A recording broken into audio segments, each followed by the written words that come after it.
দেখেন গত ৩-৪ দিনে যতগুলো ধর্ষণ হয়েছে সবগুলোর ক্ষেত্রে কিন্তু একটা নির্দিষ্ট দলের, আরো স্পেসিফিক ভাবে বললে সরকারি দল বিএনপির সংশ্লিষ্টতা পাওয়া গিয়েছে।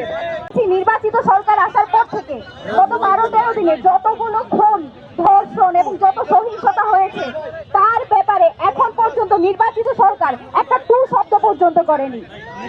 আমাদের যে স্বরাষ্ট্রমন্ত্রী, আমাদের যে প্রধানমন্ত্রী, তারা আমাদেরকে ডিফাইন করে দেয় কোনটাকে মব বলা হবে এবং কোনটাকে আন্দোলন বলা হবে। দেখেন অবস্থা, আমরা যে একটা আন্দোলন করতে যাব সেটাকে তারা মব বলে থামিয়ে দিবে। মানুষের যে গণতান্ত্রিক যে অধিকার, আন্দোলন করার অধিকার, বিচার পাওয়ার অধিকার, সেটাকে তারা মব বলে থামিয়ে দিতে চায়। আপনারা দেখেন গত ৩-৪ দিনে যতগুলো ধর্ষণ হয়েছে সবগুলোর ক্ষেত্রে কিন্তু একটা নির্দিষ্ট দলের, আরো স্পেসিফিক ভাবে বললে সরকারি দল বিএনপির সংশ্লিষ্টতা পাওয়া গিয়েছে।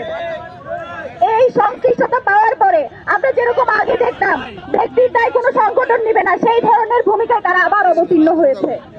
আপনারা দেখেন এই যে একটা দল তাদের সকল দায় ব্যক্তির উপর দিয়ে নিজস্ব যে দায় সেটাতে সরিয়ে দিচ্ছে। এই যে সে ধর্ষণ করে সেই ক্ষমতা, সেই অডাসিটি সে পেয়েছে তার দল সরকারে আছে বলে, এটাকে তারা অস্বীকার করে নিজেদের দায় যদি ছেড়ে ফেলতে চায় তাহলে কিন্তু আমরা সেটা মেনে নিব না। ব্যক্তির দায় অবশ্যই দলকে নিতে হবে, তাকে বহিষ্কার করতে হবে এবং তার ব্যাপারে কি সিদ্ধান্ত নিচ্ছে সেটাও আমাদেরকে দেখাতে হবে।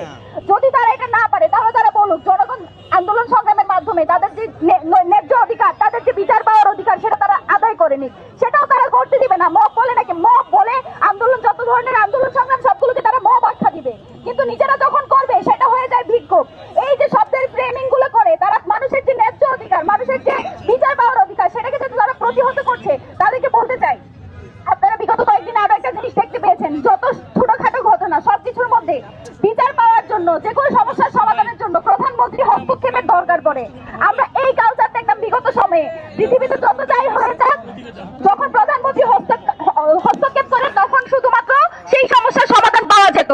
হাসিনাকে হাসিনা বানিয়েছে কিন্তু এই কালচার। আমরা বাংলাদেশে আরেকটা কোনো হাসিনা দেখতে চাই না, তারেক রহমানকে আমরা হাসিনা হয়ে উঠতে দেখতে চাই না। এই ব্যাপারে তারেক রহমান কি সিদ্ধান্ত নিয়েছেন সেটা আমরা জানতে চাই এবং এই ব্যাপারে যতগুলো ধর্ষণ হয়েছে সেই ধর্ষণের ব্যাপারে জিরো টলারেন্স এই সরকার ঘোষণা করবে বলে